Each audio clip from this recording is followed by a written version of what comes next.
Tonight on The Reno Show, I'll help you find the perfect real estate agent to sell your property. Jen from Interiors Addict is giving us a glimpse into her very own renovation, and Rowan is here to uncover the many uses of treated pine. Mark's back to shed some light on the Sydney property market, and naturopath entrepreneur Tammy Guest is here to give us some tips for keeping up the tempo whilst renovating. Welcome to The Reno Show.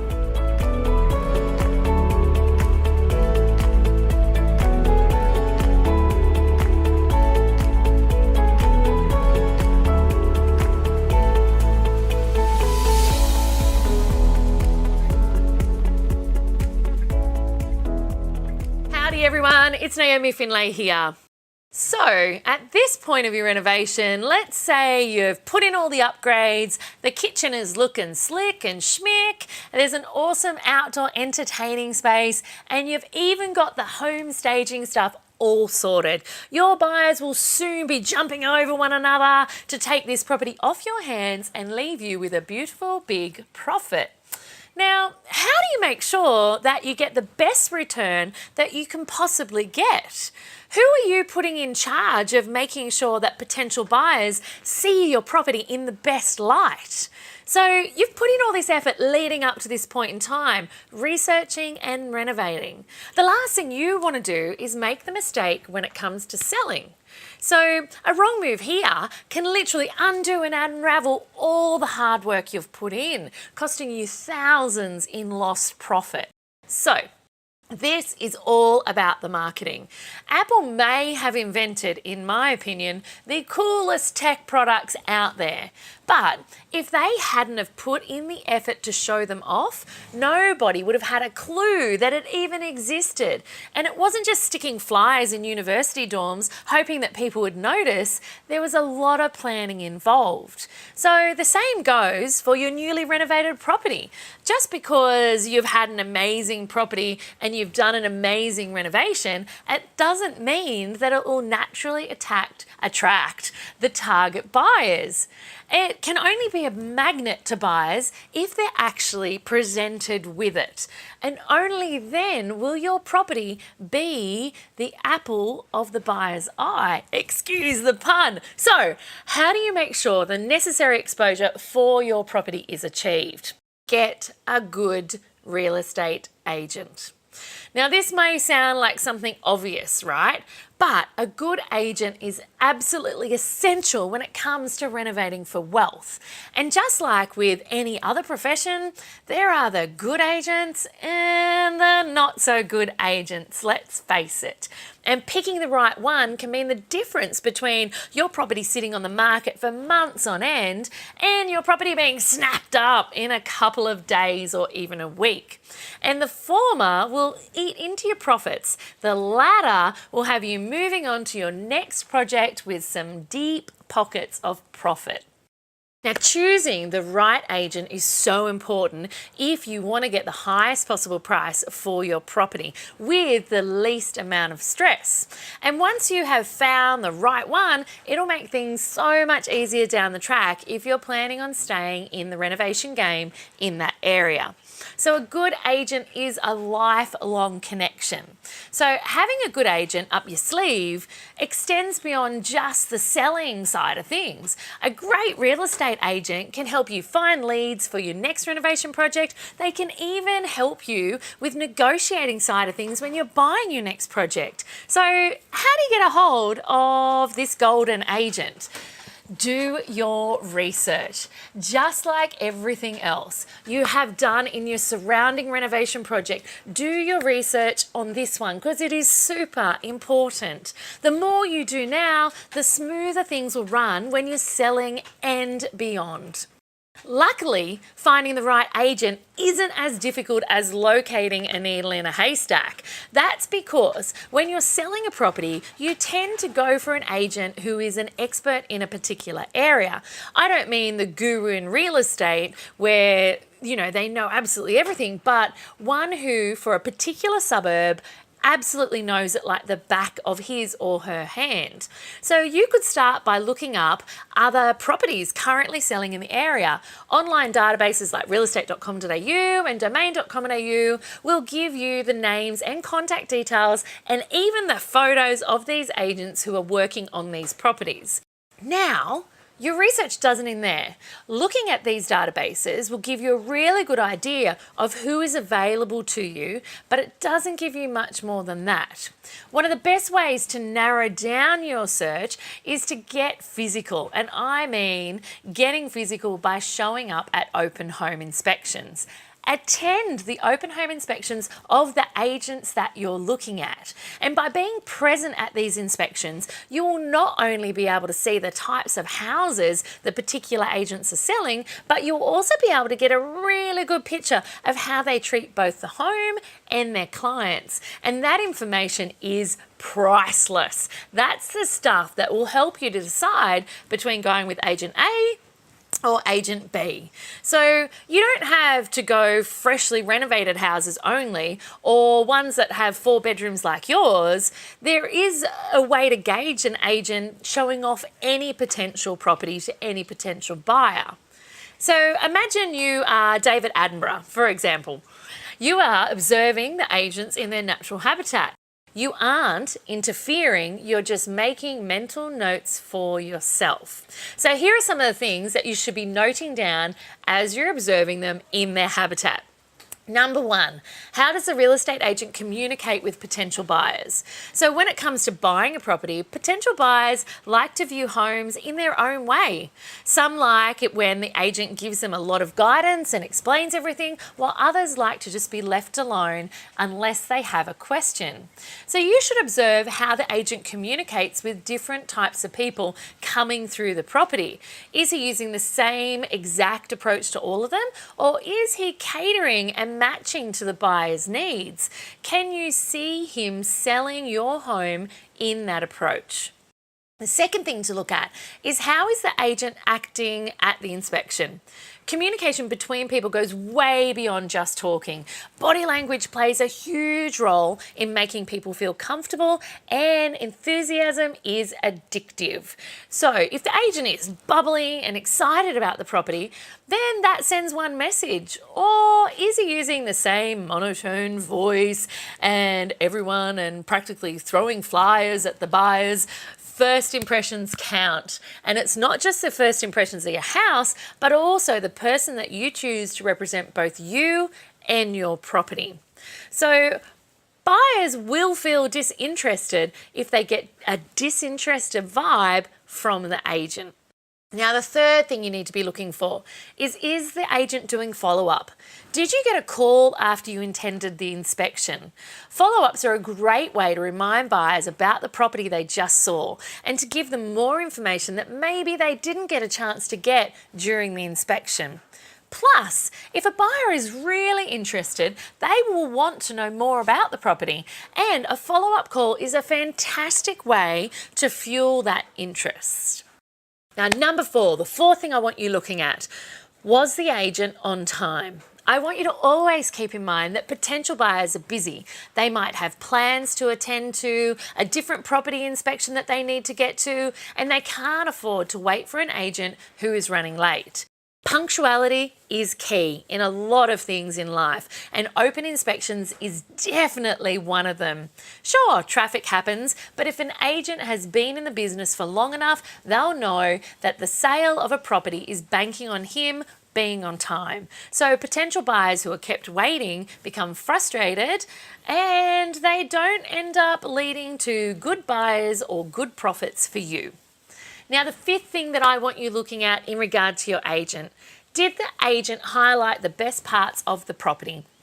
Lastly, you've put in all of this effort in renovating a property. The renovated kitchen and the open plan living are now standout features that you want to show off. They're your strongest selling points for a property, for example, and you want them to be portrayed as such. So look at how the agent speaks about the property, how they highlight this during an open home. Is the agent doing a generic sweep, or is he honing in on the best features? Look at how the property has been shown on paper, and do you think that the photos do the property the best justice? So all of these questions and observations will help you zoom in on your perfect agent. And the agent will be an asset far beyond just selling this project at lightning speed and at record price.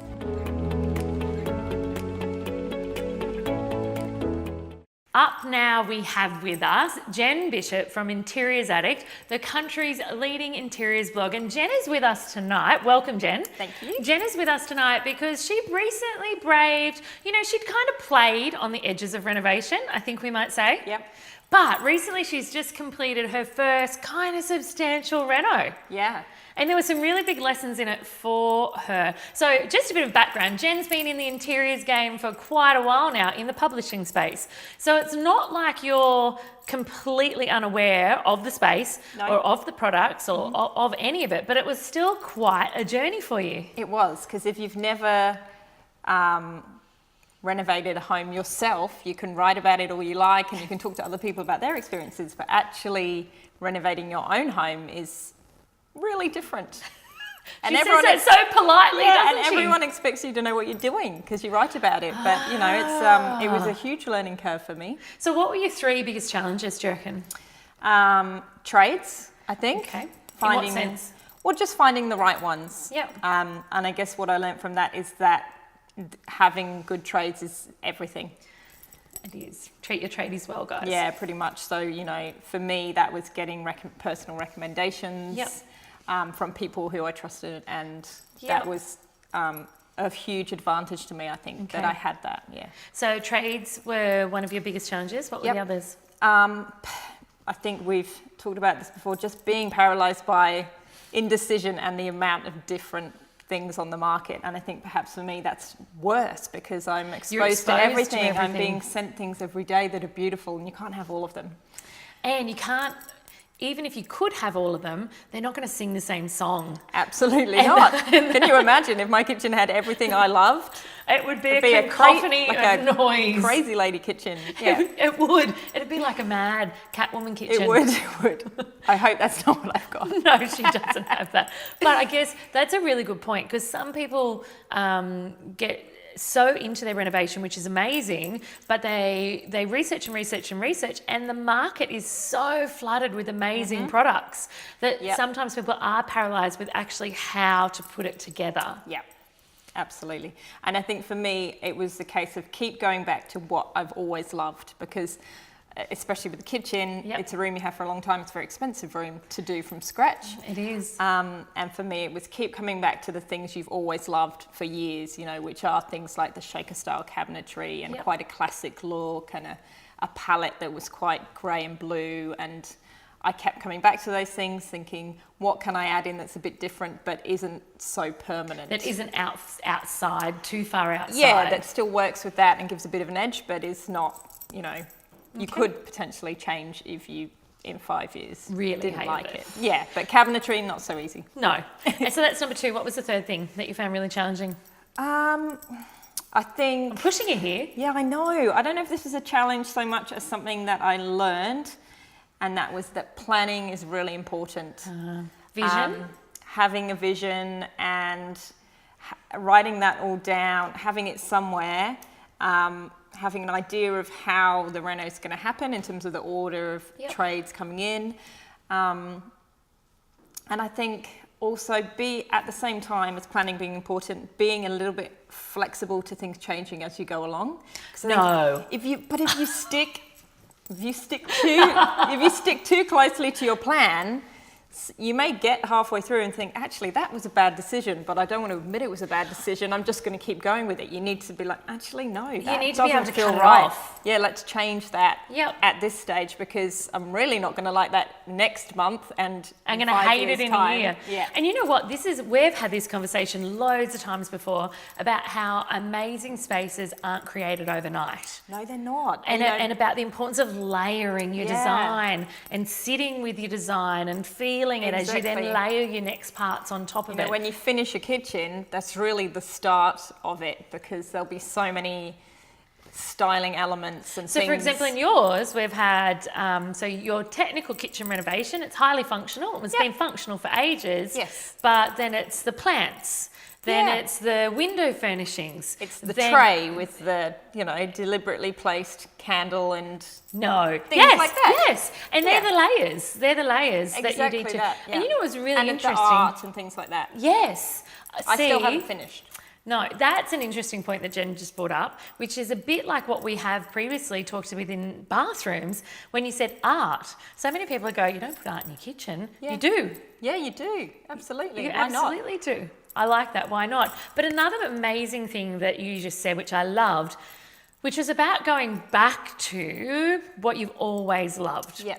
And so for me, one way people can do that is actually well before you started renovating or you're going to start renovating, or if you're going to start renovating in 5 or 6 years or 2 years or 1 year or 1 month, start putting together like your Pinterest boards and your dream boards. Yeah. And start, even if you date stamp them and have different ones for different seasons and reasons, when you go back to actually do your renovation, you will notice a common theme. Definitely. And you'll notice, for example, shaker style doors would have always been in every Pinterest board you would have ever have done loving kitchens, right? Yeah. And so that gives you an ability to look back over time and really understand what you loved because it was a trend and what you loved because it's truly and innately you. Yes, absolutely. Yeah. All right. So would you do it again? Would I renovate a house again? Yes. Yes. I did really enjoy the experience. Okay. It was very stressful at times. Yep. I think probably because I hadn't done it before. Yep. But That's I think the next one can only be easier. So if you had 3 top tips. Get good, get recommendations for your trades. Yes. From people that you know who've actually used them. I would say start planning as early as possible. Okay. And I would say be open to change halfway through. So if be it's flexible possible. about stuff. Be flexible, yeah. Yeah, and I guess that flexibility is not only on your choices, but flexibility on your times and your orders. Absolutely, because it never ever runs to plan. Never runs to plan. And that's why flexibility is so important. Yeah. All right, so we'll be showing you some of Jen's amazing renovations. So keep an eye on her blog, keep an eye on future episodes, and you'll get to see the amazing transformation that Jen did. Thank you for sharing your experience, Jen. It was an amazing one to be on a ride with you, and it's a phenomenal result. So you should be so stoked. Thank you. We're here today to discuss all things timber and timber treatments. So timber is widely used in all our renovating and most of our construction around our country, amongst some other things.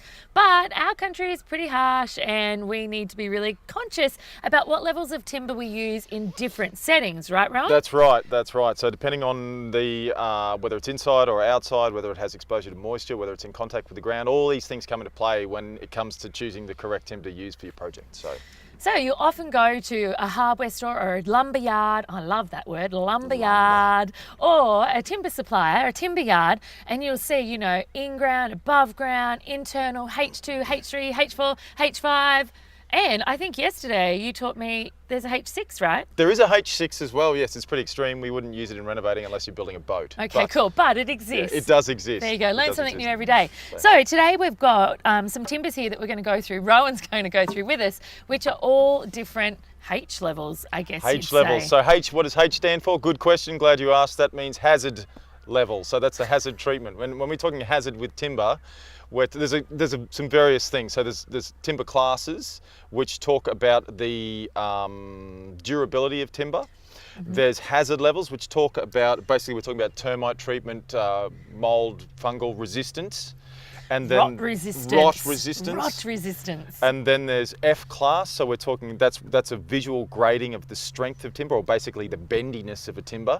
And then we talk about MGP grading as well, which is machine grade pine, which is a grading technique, but they put it under a machine, and it doesn't just test bendiness, it tests things like elasticity and twistiness and shear strength, all those sorts of things. So it can get very confusing. Don't worry too much about it. Any timber yard will tell you what you need to use for your project pretty much, but today we're going to address hazard classes. So we're just going to talk about timber use in and outside of the home and its how it affects what you choose to build with it. So Perfect. Should we start with Big Kahuna? the Big Kahuna, this Big one right here, Kahuna. you can see on the bottom here, it's got a stamp. It says H4, meaning hazard class 4, which means that it's good for external use and it's okay for contact with moisture, but not direct contact with moisture. So you could use that in the ground if it's surrounded by concrete or something like. Oh, actually, you could use that on the ground, but not in the ground. So it can get direct contact with moisture, but it has to have the ability to dry out.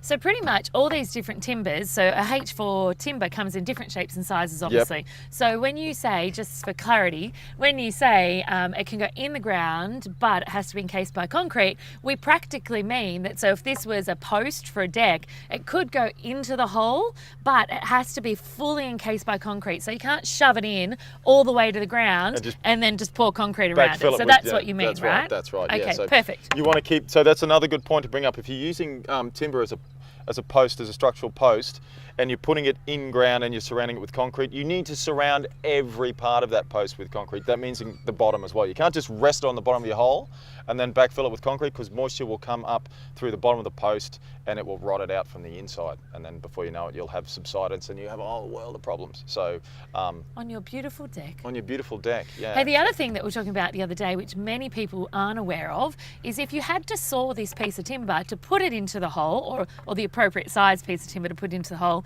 you actually need to apply the same treatment that's on the Yeah, outside of all of this to the cut end. You can probably Here see you go. here on the end of this one even as well, or that one you can. Look at this. Oh, you probably won't see it as clearly on that, but here you can see this is treated, obviously, and it's got a blue dye in it just to show what the treatment type is. Basically, it's a colour identifier that doesn't affect the treatment at all.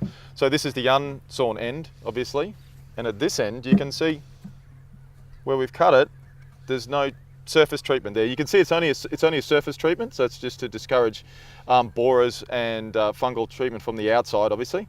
But if you cut your treated timber, you need to make sure that you treat your cut ends as well, just to ensure that it's protected. Otherwise, you void the warranty on it, basically. And don't freak out about that. You don't need to send it back to a factory to get treated. Yep. You can literally buy the product, In a little tin, topically just- apply it. Yep, that's it. Winning. After your cuts. Winning. Yep, no All right. problems at all. Okay, H4, done. H4, done. Do you want to talk about these ones? Go for it. Okay, so this is a H2. I don't know if you can see the stamp there, but it says H2F here.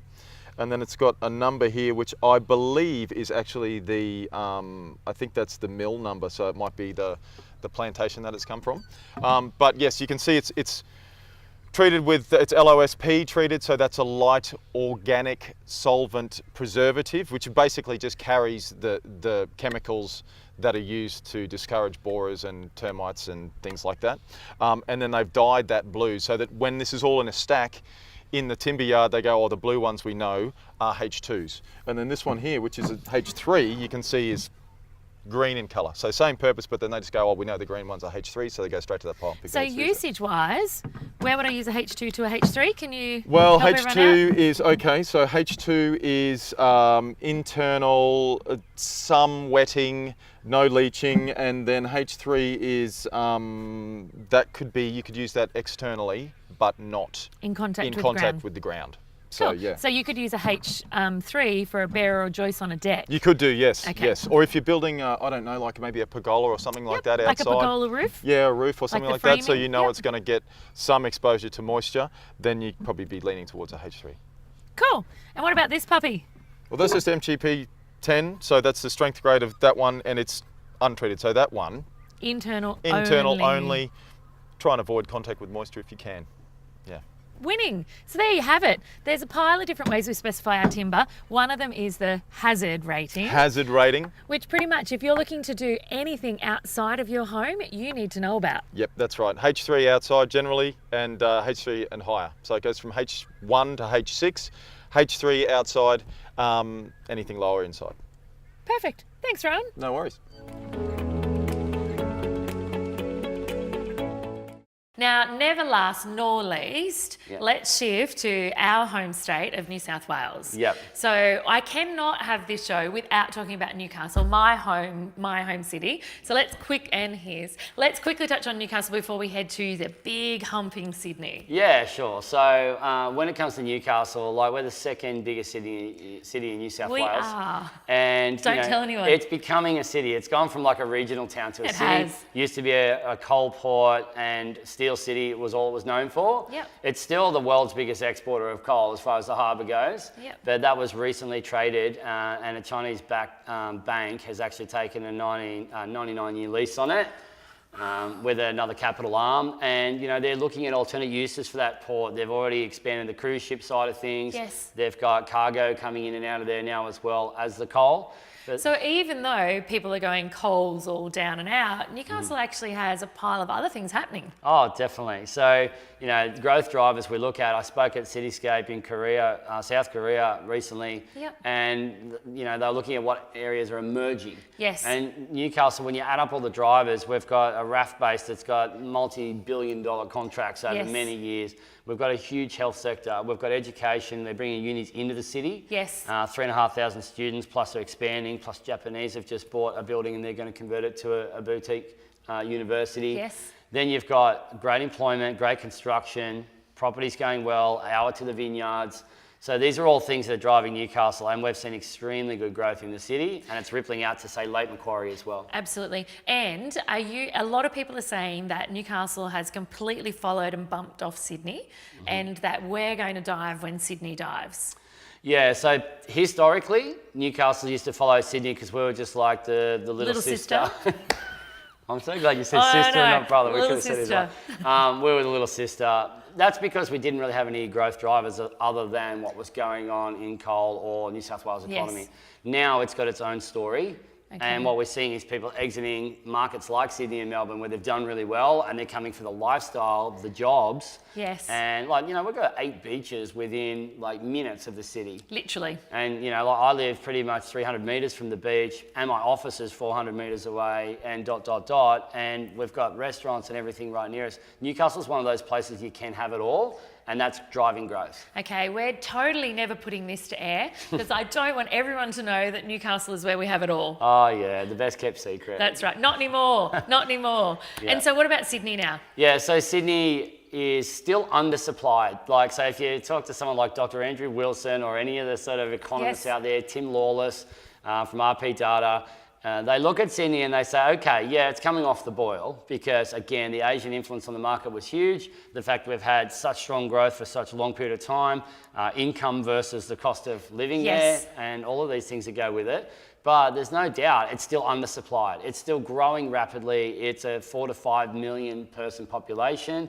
And people don't want to commute 1.5, 2 hours to get into Sydney, so they want to live in there. If Yes. you want to live in there and there's more people than there is property, then you're going to have upward price So pressure. we're talking back to the old-fashioned, simple supply and demand. Supply and demand. And I suppose I've kind of indicated that on all the markets we've talked about. Yes. If you can find something that's hard to replicate, then you're going to have more demand than you are supply. In Sydney, those suburbs in the city, those Surrey Hills suburbs, the inner west, the Paddingtons, Yes. Redfern has come a long way. It's one train station stop from the Huge city. And you just think, what do people want? They want to be amongst where they're working. They want bars, they want cafes, they want lifestyle. Do you know one thing I'm even noticing though? Even out as far as the Hornsby Rim, the Hornsby Heights, Yeah. what used to be not even classed as Sydney before, now that's actually, it's 40 minutes on a train from the city compared to some of the suburbs that are, say, at the foothills of the Blue Mountains. That's actually considered to be part of not the inner city, obviously, but the very acceptable rim to live in. Oh, and totally. prices there are booming still as well. Well, as far as Hornsby and those areas, but also if you look at what they call Greater Western Sydney now, Yes. that growth corridor with the WestConnex that's going on. So you're thinking around that Parramatta area, Blacktown, out through to Penrith. They were areas that used to be so far flung. You Yes. look at, say, Parramatta, for example, they're calling that the new Sydney. So, if you look... That's interesting. It's interesting. So you look at the type of buildings that are going up, you look at Of the top, I think, 500 companies in Australia, there's something like 130 of them that have got head office or In presence Parramatta. in around Parramatta. So That's actually a big significant. stat. That is significant, isn't it? Yeah, very diverse culturally as well. Lots of population there of people that have moved over, immigrated, or So pretty much what you're saying to me with Sydney. So we've got this big bubble and this big balloon, and everyone's waiting for someone to come out of Pandora's box and pop it.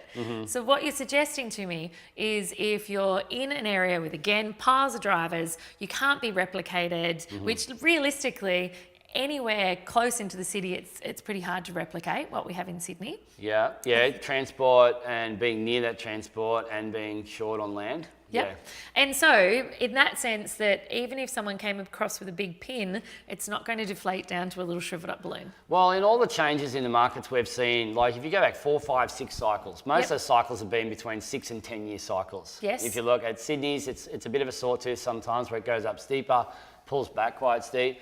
But even the GFC, you had areas like Double Bay and Vaucluse that were really prestigious areas, a lot of money tied up in overseas markets and tied to the share market. Those properties softened by like 20% at the elite end of the market. Okay. But if you have a look at the ones that were, say, $1 million in Vaucluse and Double Bay and places like that, they didn't come back 20%. They came back like 5 and 6 and 7, and they recovered like a year and a half later. Absolutely. So, Which is actually really quick. Yeah, definitely. In the property market, recovering from a drawdown in the market after a year, that's amazing. Yeah, so it's one of those things where, if you're looking at it for the longer term, it have to be something really macro and really across the whole country to disrupt the drivers that somewhere like Sydney's got with population and all the other things we've talked about. I like it. So guys, there is a Pandora's box and we just peeked inside it today. We certainly didn't open it up. We peeked inside Pandora's box on what's happening in our real estate markets across the country. So thank you, Mark, again. I love the insights. I think there's so much everyone can take from this, and we'll see you next time that you're on the couch. Look forward to it.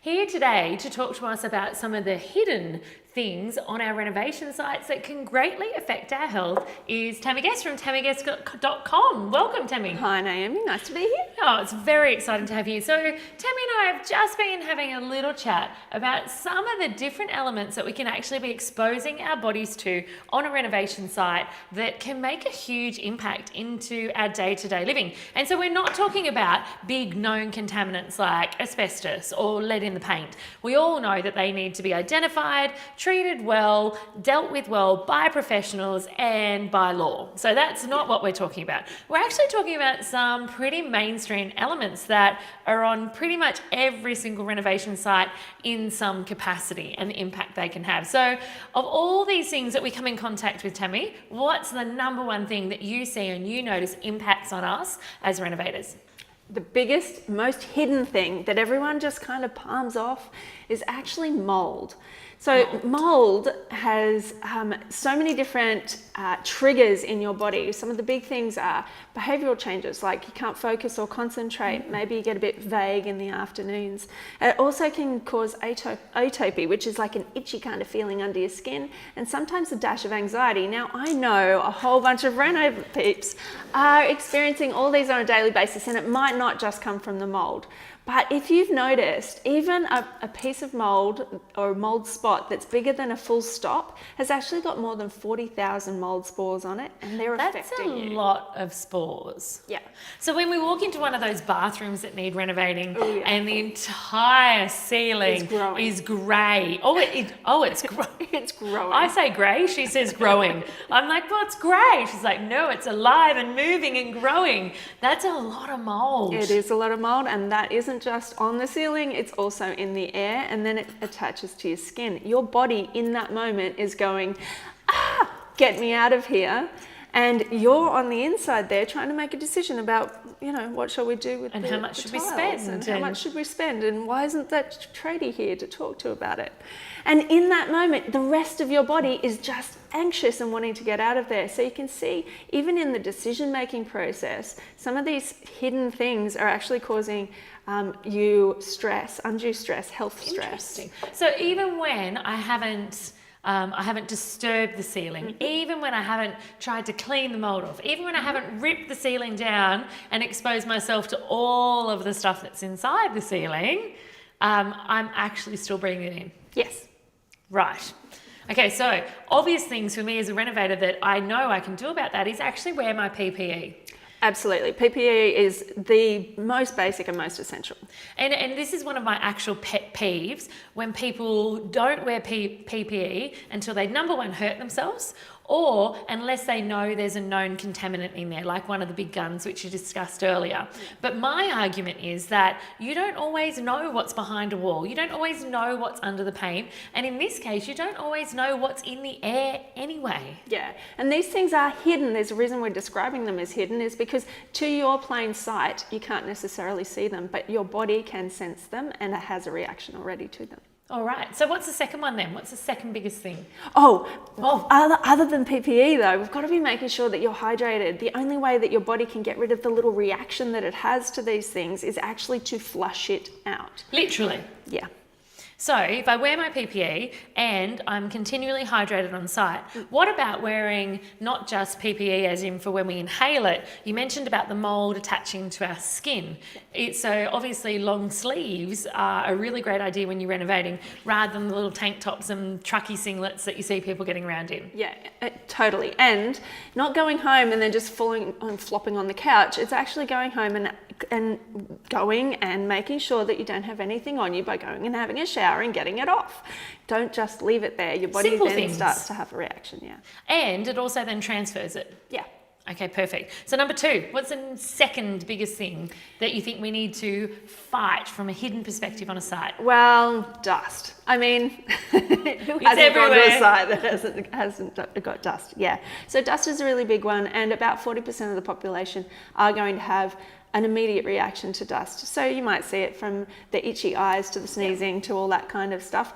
And you might think that that's a transitory thing, and it is, but the thing about it is, under the surface of your skin, you are still having these immune-like reactions, and that takes energy for your body to do that. It takes time for it to do that, and it impacts the way that you're making decisions and showing up. So what can I do there? Same things, cover up, PPE, hydrate, and make sure I wash down before I go home and transmit it or transport it or activate it into my existing home. Absolutely. So from a renovator's perspective then, if you're actually renovating your own home at home, if you're actually about to undertake your kitchen renovation or your bathroom renovation, or, you're about to sand down your dining space, there are so many amazing products available on the market at the moment to help you contain that.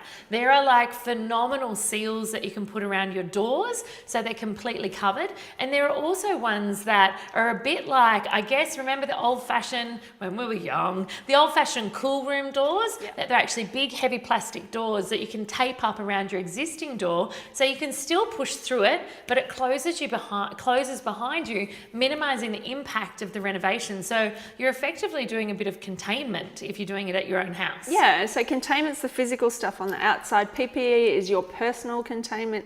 And then on the inside, if you're making sure that you've got water on board, and the other thing is antioxidants. Now, antioxidants are found in all sorts of plants. There's a reason why they have this amazing ability to create oxygen for us. They're antioxidants. So what they do is make sure that any free radical damage that you have from these hidden things is actually swept up and contained on the inside. So antioxidants, you can buy them in a bottle. We've talked about Good job. I'm glad we can buy them in a bottle. Easy way. Yes. And then other antioxidants, you could be having a green smoothie. So they don't taste as bad as you think they do. And what about like easy fruit to eat? Like, can I eat blueberries or strawberries? Is that something that I can easily pick up? Absolutely. And throw in? Brightest colours has the most antioxidant activity. Yeah. That doesn't include red frogs, apparently. No red frogs. That would just be the strawberries, real strawberries, not strawberry milk, strawberry frogs, strawberry or actual strawberries. So I think what I'm taking from this is containment all round. That on our reno sites, whether we can see it or not, there's a pile of contaminants and irritants that won't just affect us from a health perspective. It will actually affect the way we interact with people and how much we enjoy the experience. So we can contain it in the environment, contain it on our body, and contain it inside our body. Yeah. Good sum up? Awesome. Thanks so much, Timmy. I'll see you later. Next time on The Reno Show, I'll be revealing the 3 things to consider when styling your home for sale. Denise is back to help you achieve wealth and manifest your dream project. And we've got all the highlights of our first real renovation story. And how high should your ceilings be? Well, Rowan is giving us his top tips to making sure your ceiling heights are legal.